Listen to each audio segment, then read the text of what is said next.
So today, silent backbone, women shaping work, wellness, and next generation. How many of you agree to this? Only? Okay, thank you. Right? It's very tough for women to work and climb up the ladder and fulfill all the responsibilities. Personal success or professional fulfillment. It'll always be a question. Every day we go through this question. Today, I would like to share some learnings from my life which has helped me sail this far. And session today, I would like to start with a story of a woman. Her name is Savitri Devi, born around 1930s. She was a mother of 4 sons, traditional woman, religious, barely knew how to read, hardly stepped out of the house. Most of her time was spent in kitchen feeding her family. However, she somehow knew at that time that education is very important and ensured that all of her 4 sons are very well educated. 2 of them became doctors. Not even that, she also knew that she wanted the daughter-in-laws to be working at that time. And she ensured that all of her daughter-in-laws are well educated, and again, 2 of them doctors. She created a support system at home so that both her sons and daughter-in-laws can work. And they don't have to worry about the household chores and childcare. Right? Life wasn't very easy for her. Unfortunately, 2 of her sons passed away at a young age, somewhere around 30, 35. And their daughter-in-laws were left with 5 young children. But because of her vision, the daughter-in-laws were working and they were financially independent. They were able to support the family and they were able to manage it. Now, out of those 5 children today, all of them are working. 3 of them girls. One girl is working in Australia. Another one is an entrepreneur in Pune. And I'm the 3rd one. She was my grandmother. I think her vision and the support system she created at that time shaped our lives today. And I am able to stand here today because of her. Moving on, let's look at some historical events in the field of engineering. Anybody, any guesses on this picture? Does anybody know who was the first female engineer on the field? She's Edith Clark, 1922. General Electric. Any guesses on the first male engineer in the recorded history? Some guesses by looking at this picture?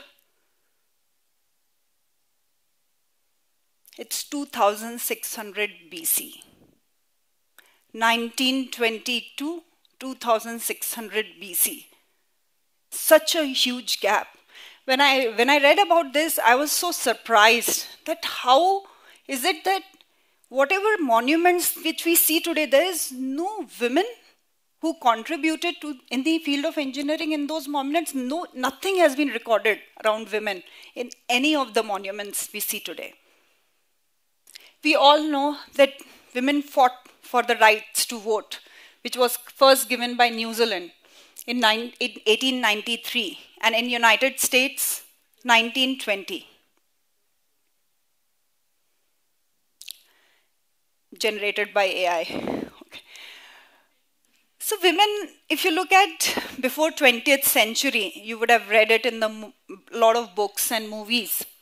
Women have progressed significantly, and before 20th century, women were often considered as the overhead in the society and even at workplaces, hardly essential contributors.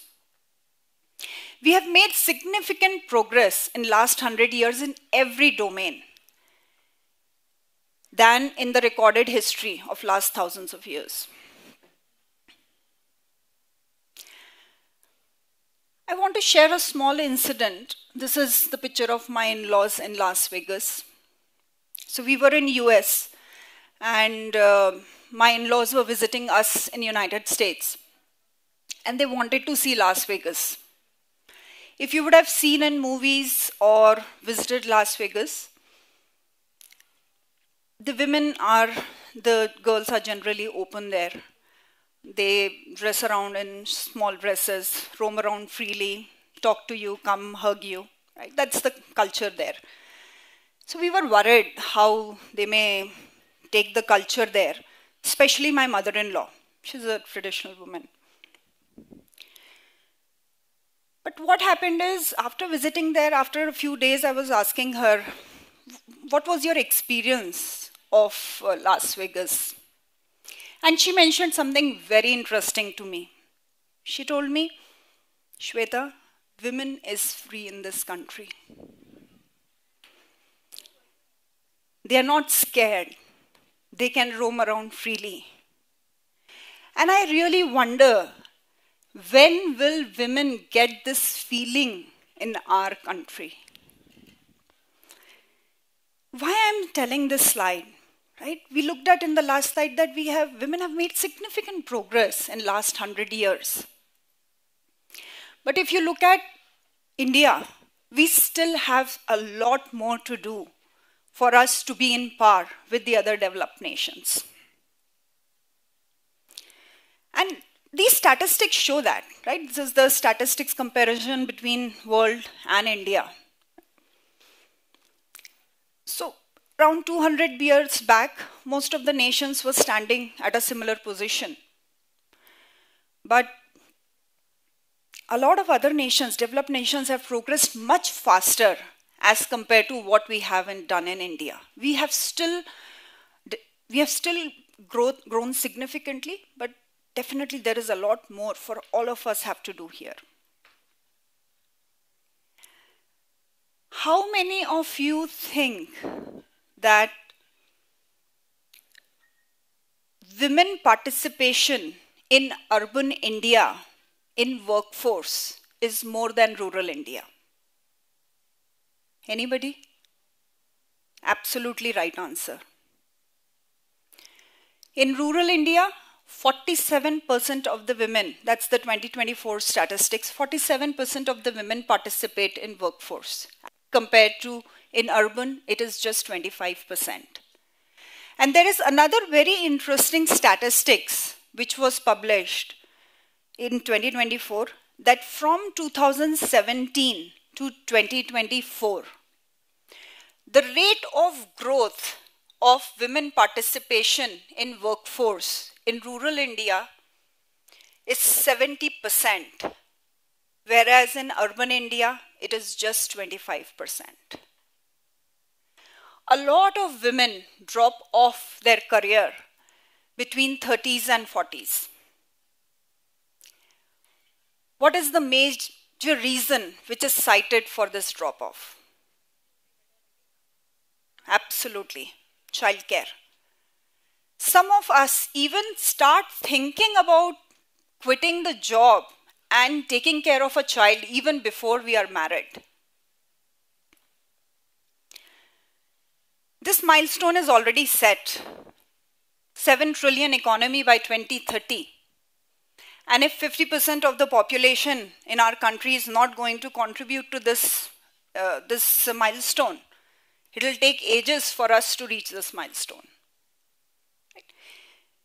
Women contribution is essential for us to reach this milestone. I'm sure most of us can relate to this picture. Right? From generations, we have been taught to be a wife, mother, daughter-in-law, sister. It just comes to us, it's natural. Right?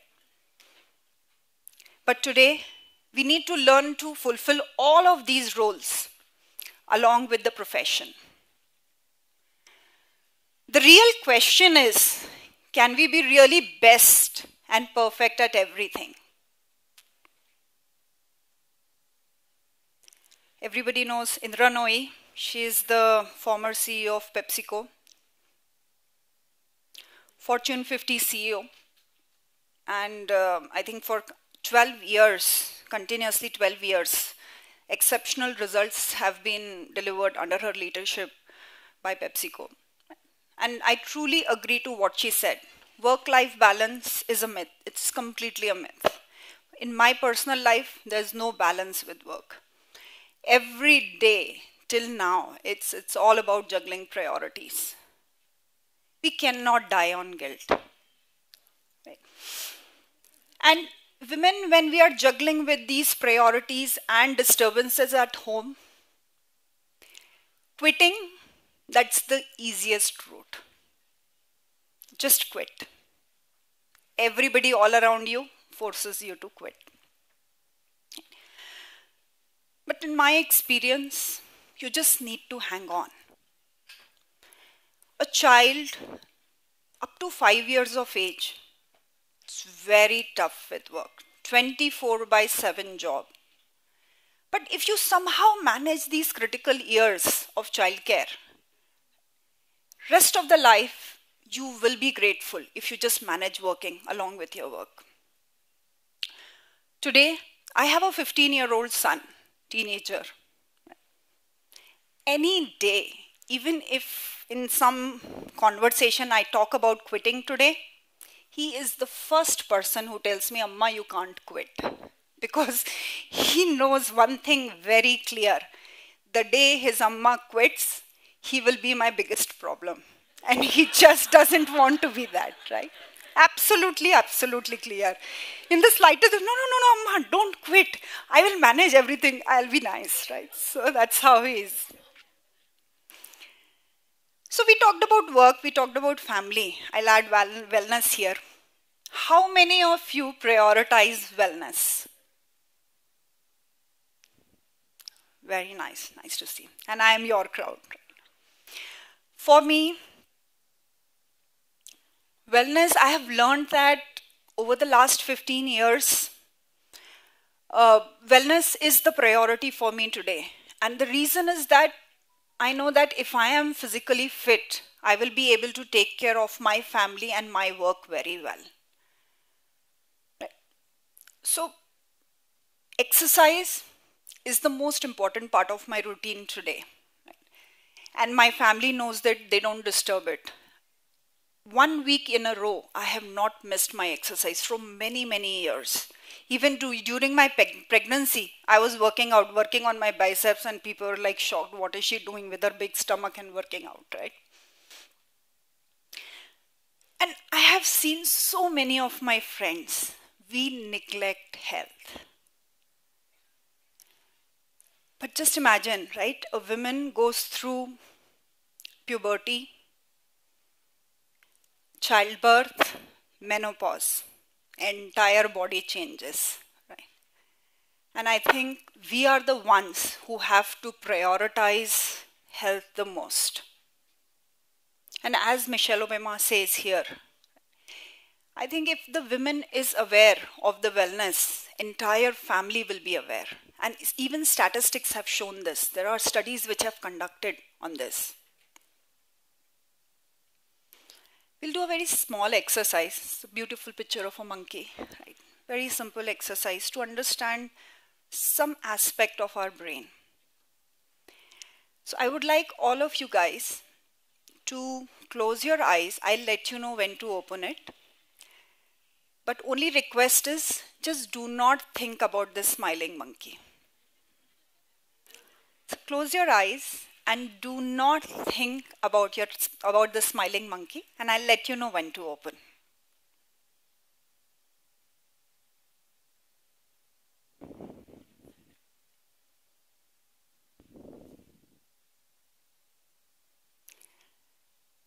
Okay, you can open your eyes. Thank you for doing that. How many of you were thinking about the monkey? Please raise your hand. Okay, thank you. So our mind is beautiful. Doesn't understand. So there's a beautiful saying which says that mind understands addition, not subtraction, not in the terms of mathematics, but literally. So a small incident, I'll just share a small incident and we'll understand this with an example. So in our house, we decided some time back that we should avoid doing social media between Mondays to Thursdays in the evening time. Right? So now decided not. It has to be filled with something. Otherwise, we'll again go back there, right? So what do? And it has to be fun. Otherwise, it's not going to work. So we decided we'll go out for a walk every day in the evening as a family, all three of us together. I have one son. So we decided that we'll go out for a walk. But during walk, we decided one thing very interesting. We said only positive talks. We'll not judge and criticize each other. Can anybody guess who enjoys this time the most? Yes, absolutely.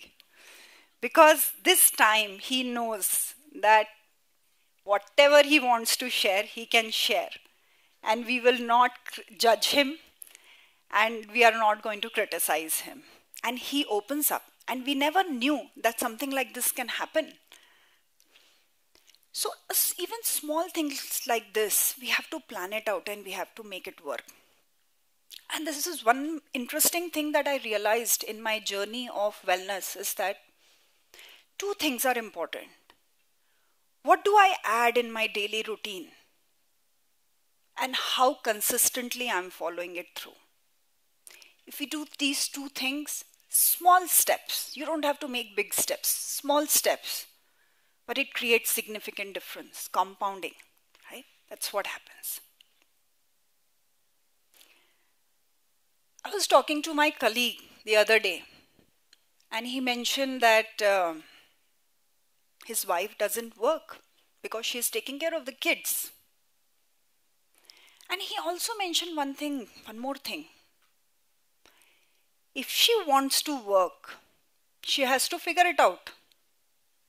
I was just thinking, why she has to figure it out? Why she has to figure it out alone? If you want to work, if you want to pursue your career, it's very important that you need to have a support system. And that support system needs to be planned. It just does not happen magically. It has to be planned and sometimes even negotiated. Even for us, we did a lot of planning because we wanted to be hands-on parents. So we decided that it's very difficult to raise a kid abroad without support system. So we came back to India so that we can delegate most of the household work to somebody else. Even today, we have to manage our schedules. Even my son is 15 years old, but we have to manage our schedules. We have to manage our office timings, travels to make things work. Be grateful for your job. One thing I've learned is that if you know one reason why you are grateful for your job, everybody else around you will make it happen for you. So just be grateful. Find out one reason why we need to work and why we are working. One thing I would like to say here is quitting, easiest. Be in the game always. It is adventurous, it is tough. Hang on and just stay in the game. I would like to close the session today with something which we learned recently. It's called as Ho'oponopono technique. Anybody heard of it? Okay. So it's a beautiful technique. There's a lot of information about it online. I don't know a lot of things, how much is scientifically proven. However, when we heard about it, we started using these 4 words in our house multiple times during the day. And it really felt uplifting. We felt that it brings a sense of humility.